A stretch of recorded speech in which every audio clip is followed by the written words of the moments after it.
बिल्लाहि मिनश शैतानिर रजीम बिस्मिल्लाहिर रहमानिर रहीम वइन कुंतुम फी रैबिन मिम्मा नज़्ज़लना अला अब्दिना फअतू बिसूरतिन मिन मिस्लिहि वदउ शुहदाअकुम मिन दूनिल्लाहि इन कुंतुम सादिक़ीन फ़इन लम तफ़अलू वलन तफ़अलू फ़त्तक़ुन्नार अल्लती वक़ूदुहा अन्नास वल हिजारा उइद्दत लिलकाफ़िरीन वबश्शिरिल्लज़ीना आमनू वअमिलुस्सालिहाति अन्न लहुम जन्नातिन तजरी मिन तहतिहल अन्हार कुल्लमा रुज़िक़ू मिन्हा मिन समरतिन रिज़्क़न क़ालू हाज़ा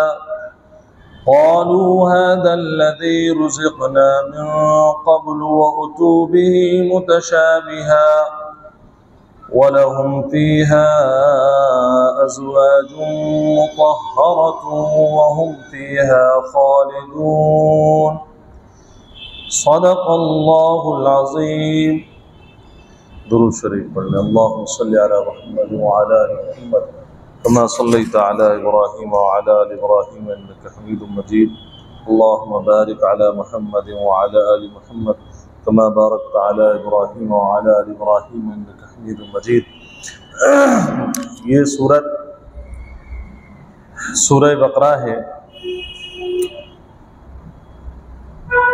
पीछे अल्लाह तबारक व तआला ने अपने तमाम किस्म के बंदों को बड़े प्यार से मुखातब करके फरमाया था, या अय्युहन्नासु उअ्बुदू रब्बकुमुल्लज़ी खलक़कुम वल्लज़ीना मिन क़ब्लिकुम लअल्लकुम तत्तक़ून, के लोगों अपने रब की इबादत करो जिसने तुम्हें पैदा किया, तुमसे पहलों को पैदा किया। फिर उसके बाद अल्लाह ताला ने अपने इनामात के तौर पर ज़मीन का फ़र्श होना और आसमान से पानी बरसाना, इन नेमतों का तज़किरा किया और आखिर में अपील की, फ़ला तजअलू लिल्लाहि अंदादा, कि सब कुछ करने वाला अगर मैं हूँ तो अब सुनो, मेरे बराबर में लाकर के किसी को खड़ा ना करो, मेरा शरीक किसी को न बनाओ, क्योंकि जो मैं कर सकता हूँ वो सिर्फ मैं ही कर सकता हूँ, मेरे अलावा कोई नहीं कर सकता है। अब यहाँ तक तो मसला आया अल्लाह की ज़ात को मानने का, यानी तौहीद का। अब जो आयतें आ रही हैं उससे ताल्लुक़ है रसूलुल्लाह सल्लल्लाहु अलैहि वसल्लम की रिसालत का। देखिए, ईमान के असले उसूल जो हैं उनमें से तौहीद बारी ताला, अल्लाह को एक मानना, ये बुनियादी चीज़ है। ऐसे ही रसूलुल्लाह सल्लल्लाहु अलैहि वसल्लम को, यानी मोहम्मद अरबी मोहम्मदुर रसूलुल्लाह सल्लल्लाहु अलैहि वसल्लम को अल्लाह का रसूल, अल्लाह का बंदा मानना, रसूल मानना, इसको कहते हैं रिसालत का इकरार। ये भी जरूरी है। कोई बंदा कहता है मैं अल्लाह को तो खूब मानता हूं, हर ईसाई कहता है मैं अल्लाह को मानता हूं, हर यहूदी कहता है कि मैं अल्लाह को मानता हूं, यहां तक कि जो हमारे बिरादरान वतन हैं वो भी कहीं ना कहीं उनका तसव्वुर है कि हमारा मालिक और पैदा करने वाला ऊपर एक है। तो क्या वो सब मुसलमान हो गए, वो मोमिन हो गए? नहीं, मुसलमान और मोमिन होने के लिए जहां अल्लाह की वहदानियत, उसकी तौहीद का मानना जरूरी है, वहीं पर मोहम्मद रसूलुल्लाह सल्लल्लाहु अलैहि वसल्लम की रिसालत का इकरार और दिल से मानना भी उतना ही जरूरी है। रिसालत पर शक करने के बाद अगर कोई कहे कि मैं मुसलमान हूं तो नहीं हो सकता। अल्लाह ने रिसालत का जो सबसे बड़ी दलील दी है वो सुनिए आप, व इन कुंतुम फी रैबिन मिम्मा नज़्ज़लना अला अब्दिना फ़अतू बिसूरतिन मिन मिस्लिही, अगर तुम लोगों को उस चीज में शक है जिसको हमने अपने बंदे पर यानी मोहम्मद सल्लल्लाहु अलैहि वसल्लम पर नाजिल फरमाया, तो फ़अतू बिसूरतिन मिन मिस्लिही, तो तुम उस जैसी एक सूरत लेकर के आ जाओ। मैंने रिसालत की बात, रिसालत का दावा किया, यानी रिसालत को साबित करने के लिए अल्लाह ये आयत लाया, और इस आयत में जिक्र किसका है? अल्लाह के कलाम का। क्यों? इसलिए कि कलामुल्लाह जिसने ये मान लिया कि कलामुल्लाह अल्लाह का कलाम वाक़अतन है, तो उसने अल्लाह को भी मान लिया, अल्लाह के कलाम को भी मान लिया। अच्छा, ये कलाम का तारुफ कराने वाला कौन है? मोहम्मद रसूलुल्लाह सल्लल्लाहु अलैहि वसल्लम है। जिसने कुरान को अल्लाह का कलाम मान लिया, उसने अल्लाह को भी मान लिया और कुरान को अल्लाह का कलाम भी मान लिया, और कुरान की तशहीर करने वाले और कुरान जिन पर नाजिल हुआ उनकी रिसालत को भी मान लिया। रिसालत के मानने के लिए जरूरी है कि कुरान को माने। हाँ, अगर कोई ये कहे कि जो मोहम्मद सल्लल्लाहु अलैहि वसल्लम जिस कलाम का तारुफ करा रहे हैं वो कलाम अल्लाह का नहीं है, तो रिसालत साबित नहीं होगी। अब अल्लाह दावा कर रहा है, इन कुंतुम फी रैबिम मिम्मा, जो हमने कुरान नाजिल किया है, तुम्हें लगता है कि ये मोहम्मद सल्लल्लाहु अलैहि वसल्लम गलत चीज बता रहे हैं, ये अल्लाह का कलाम नहीं है, तो हम आपको ये अथॉरिटी देते हैं, बल्कि आपको चैलेंज करते हैं। कुरान में जितनी सूरतें हैं, देखिए बड़ी सूरतें भी हैं, सूरतुल बकरा बड़ी सूरत है, सूरह आले इमरान बड़ी सूरत है। अब ये जो सूरह माइदा हुई, ये तमाम सूरतें बड़ी बड़ी हैं, लेकिन कुरान में छोटी सूरतें भी हैं। इन्ना अअतैना कल कौसर फसल्लि लिरब्बिका वन्हर इन्न शानिअका हुवल अब्तर, सबसे छोटी सूरत। अगर कुरान के आप अल्फाज गिनने पर आए, सूरत के अल्फाज गिनने पर आए, एक लाइन में आ जाती है। अल्लाह का जो चैलेंज है वो कैद के साथ नहीं है, ये अल्लाह का कमाल है। अल्लाह ने कोई कैद नहीं लगाई कि आप जो है बरसात में लिख करके दिखाओ, आप कड़ी धूप में लिख करके दिखाओ, या पहाड़ की चोटी पे खड़े होकर के लिख करके दिखाओ। भाई, जहां तुम्हारा दिल चाहे वहां लिख करके दिखा दो कुरान की एक सूरत, उसी दिन समझ जाएंगे पूरी दुनिया में। उस दिन तुम ऐलान कर देना कि जैसा मोहम्मद कलाम जो है कलाम का तारुफ करा रहा है, वो तो हम भी लिख सकते हैं। रिसालत का इनकार अगर आप करना चाहते हैं तो पहले कुरान का तोड़ लाना पड़ेगा, और वो तुम्हारे नहीं, तुम्हारे बाप दादा के बस की बात नहीं। आप क्या समझते हैं कि लोगों ने इसका तोड़ साबित करने के लिए कोई मेहनत नहीं की है? बेशुमार मेहनतें हुई हैं, और आज तक शैतान मेहनतें कर रहा है, बाज़ाब्ता महकमे बने हुए हैं। कितने तो झूठे नबियों को ला करके खड़ा कर चुकी है मुखालिफ कौम, लेकिन जो रसूलुल्लाह सल्लल्लाहु अलैहि वसल्लम की रिसालत, जो आपके महासिन फजाइल और जो आपके महामिद हैं, और उसका सबूत कुरान है, कुरान जैसा कोई पेश ना कर सका। आए और चले गए।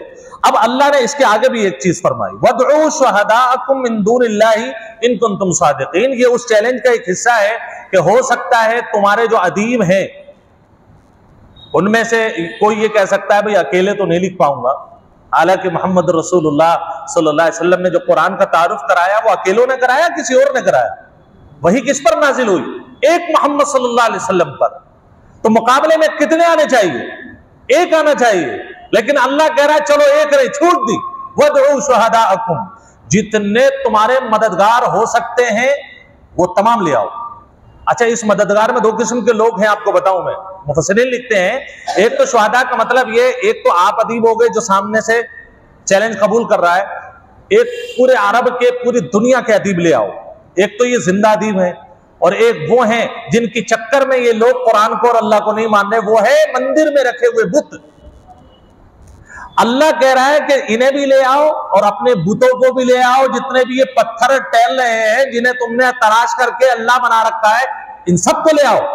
वदउ शुहदाअकुम इन मिन दूनिल्लाहि इन कुंतुम सादिकीन, अल्लाह को छोड़कर जिसको चाहो ले आओ और कुरान की एक सूरत बना दो।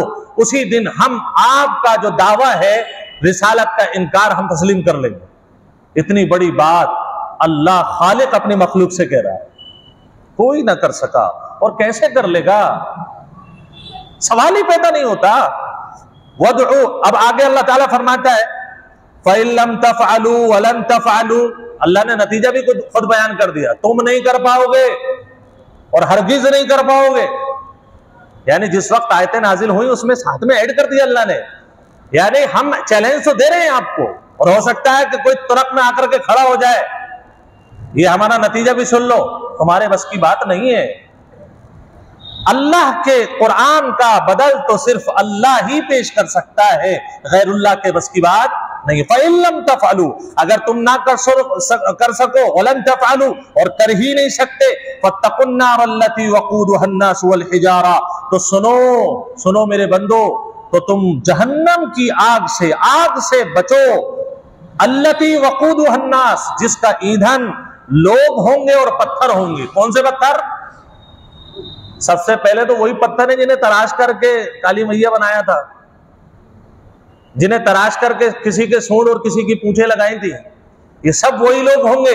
अल्लाह कह रहा है ये सब जहन्नम में जलाए जाएंगे, इनके पूजने वाले अन्नास, और जिनकी पूजा हो रही है पत्थर, सब के सब कहां जाएंगे? जहन्नम में जाएंगे। और इसके अलावा भी हो सकता है कोई पत्थर, पहाड़ के पत्थर जाएं। उइद्दत लिल काफिरीन, अल्लाह फरमाता है ये जो जहन्नम की तैयारी की है ना हमने, ये अल्लाह के मुनकिरों के लिए, कुरान के मुनकिरों के लिए की है, रसूलुल्लाह सल्लल्लाहु अलैहि वसल्लम की रिसालत के इनकार करने वालों के लिए की है। अल्लाह ने गुस्सा होकर के कहा है उइद्दत लिल काफिरीन, नहीं मानोगे मेरे नबी को, नहीं मानोगे मोहम्मद रसूलुल्लाह को, तो तुम्हें जहन्नम में डाला ही जाएगा। उइद्दत, तैयार की गई है काफिरों के लिए। अब ये तो हो गया नाफरमानों का तस्करा। अब दो चार आयतें आ रही हैं फर्माबरदारों के लिए। वबश्शिरिल्लज़ीना आमनू व अमिलुस्सालिहात, अल्लाह फरमाता है ए नबी, ईमान वालों को, यानी उन लोगों को बशारत सुना दीजिए जो ईमान लाए और अच्छे काम किए। किस बात की? अन्ना लहुम जन्नातिन, के उन लोगों के लिए बागात हैं, तजरी मिन तहतिहल अनहार, के जिसके नीचे नहरें बह रही होंगी। मैं आपको इसका थोड़ा सा कोशिश करूंगा कि तसव्वुर आपके सामने आ जाए। अभी आपको बहुत सारे लोग दुबई भी गए होंगे। आजकल आपने बहुत सारे होटल्स ऐसे तैयार हो गए जिनके टॉप फ्लोर पर जो है स्विमिंग पूल बना हुआ है। आजकल जो कमरे, बेडरूम है, ऐसे बनाए जा रहे हैं कि नीचे पानी है, ऊपर शीशा है, आदमी सो रहा है और नीचे वो पानी का मजा भी ले रहा है। ऐसे बेड तैयार हो रहे हैं। अब अगर मिसाल के तौर पर ऊपर शीशा है, नीचे नहर बह रही है, तो आज उसको सबसे ज्यादा ऐश परस्ती का साइन माना जाता है कि भाई ये बहुत ऐश में। क्यों? इसलिए कि इसके बेड के नीचे इसे मछली तैरती हुई नजर आती है। अल्लाह फरमा रहा है तुम कुछ भी नहीं बना सकते। हमारे कुरान को सुन सुन करके तुम बनाने की कोशिश कर रहे हो, लेकिन हम जैसा नहीं बना पाओगे।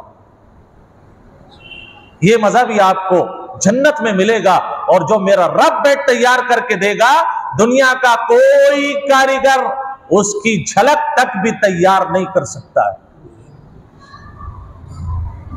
अल्लाह फरमाता है कुल्लमा रुज़िक़ू मिनहा मिन समरतिर रिज़्क़ा, और उसके जो फल होंगे ग़िज़ा के तौर पर फल दिए जाएंगे, इतने मीठे, इतने लजीज, बतौर रिस्क पेश किया जाएगा। जब जब भी उनको उस बाग में से फल दिए जाएगा खाने के लिए, तो क़ालू हाज़ा रुज़िक़ना मिन क़ब्ल।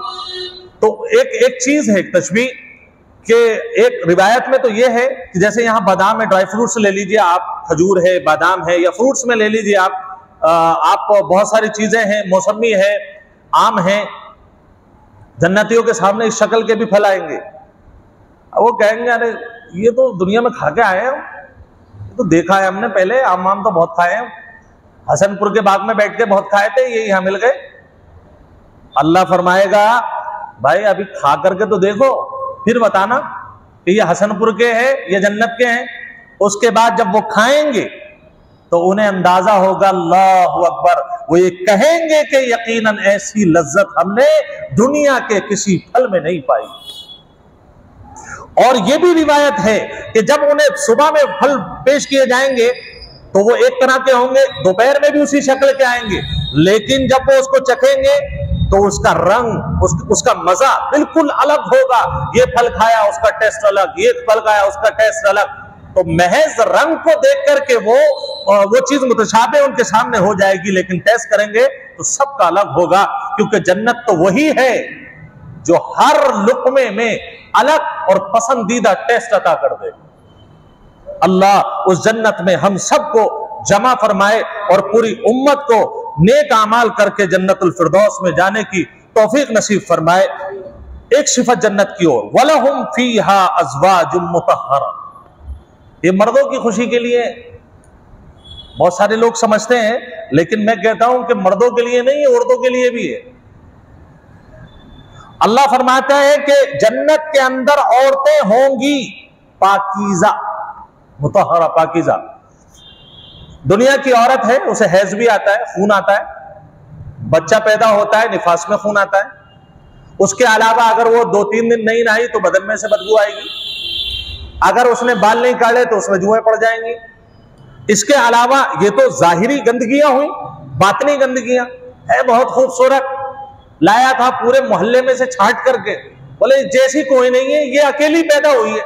और जब वो घर में 1 महीना उसने उसके साथ गुजारा है तो उसे अंदाजा हो गया, बोले वाकईतन ये तो अकेला ही पीस था, उसकी जिंदगी का चूरन बना करके रख दिया। फिर वो सोचता है कि किस सूरत से इससे मेरा रास्ता अलग हो। ये अखलाकी कमजोरियां हैं जिससे वो परेशान हो जाता है कि मैं कहां का मारा था जो इसके घर पे चला गया, और कहां का मारा था जो स्कूल के बाहर इसके पीछे पीछे टहलता था। लेकिन अल्लाह फरमाता है वलहुम फीहा अज़वाजुम मुतहहरा, जन्नत में जो तुम्हें जोड़े मिलेंगे वो पाकीज़ा होंगे, न उनके अखलाक गंदे होंगे, न आदतें गंदी होंगी, न उनके बाल गंदे होंगे, न उनके दांतों पर मैल चढ़ा हुआ होगा, न उनके बदन पर मैल चढ़ा हुआ होगा। वो इतनी मातर और खुशबूदार होंगी कि आपको किसी से ये कहने की जरूरत नहीं पड़ेगी कि एक मर्तबा बेगम नहा करके आ जाइए। समझ रहे हैं आप? मुझे लग रहा है मजा नहीं आ रहा, समझ में नहीं आ रहा। अच्छा, अंदर अंदर खुश हो रहे हैं। वलहुम फीहा अज़वाजुम मुतहहरा, और उनके लिए पाकीज़ा औरतें होंगी। वहुम फीहा खालिदून, और वो लोग उसमें हमेशा हमेशा रहेंगे। दुनिया की औरत कितनी भी अच्छी आपके लिए साबित हो जाए, आपकी बीवी, लेकिन एक वक्त आता है उस पर भी बुढ़ापा आता है, एक वक्त आता है उसको भी मौत से गुजरना पड़ता है, साथ छूट जाता है। किसी का 30 साल, किसी का 35 साल, किसी का 50 साल, किसी का 60 साल। आखिर ये है कुल्लु नफ्सिन ज़ाइक़तुल मौत, कुछ ना हो लेकिन मौत तो आएगी। अल्लाह फरमाता है मेरी जन्नत में आने के बाद ना तुम्हारे जोड़े को मौत आएगी, ना तुम्हें मौत आएगी। और जो फ्रूट्स हैं हम अपने घर में लेकर के आते हैं, तो महीने पर तनख्वाह मिलती है तो उधर से लेके आते हैं और ऐसे खुश होते हुए लेकर आते हैं, पूरा महीना चलेंगे। दूसरे दिन फ्रिज खोल के देखते हैं तो सन्नाटा पड़ा हुआ होता है, पता जेब में पैसे ही नहीं है। अब अल्लाह फरमाता है मेरी जन्नत ऐसी नहीं है, मेरी जन्नत की फ्रिज में कभी कोई कमी नहीं आएगी। तुम्हारे दुनिया के बागात साल में 1 मरतबा फल देते हैं और जन्नत के बागात हमेशा हमेशा फल देंगे। ये अल्लाह तबारक व तआला ने जन्नत का तारुफ कराया। अब इससे बेहतरीन जगह अगर आपको कहीं पसंद आती है तो आप दीन को ना इख्तियार करें, अल्लाह ना करे ये वक्त आए, लेकिन अगर आपको लगता है कि ये चीज हमें चाहिए और होनी चाहिए हमारे लिए, तो उसका रास्ता एक ही है और वो ये है कि हम सब के सब अल्लज़ीना आमनू व अमिलुस्सालिहात पर अमल करने वाले बन जाएं, यानी अपने ईमान और अपने अमाल पर गौर करने वाले बन जाएं। अल्लाह तबारक व तआला हमें अपने ईमान की हिफाजत की तौफीक नसीब फरमाए और नेक अमाल की तौफीक नसीब फरमाए।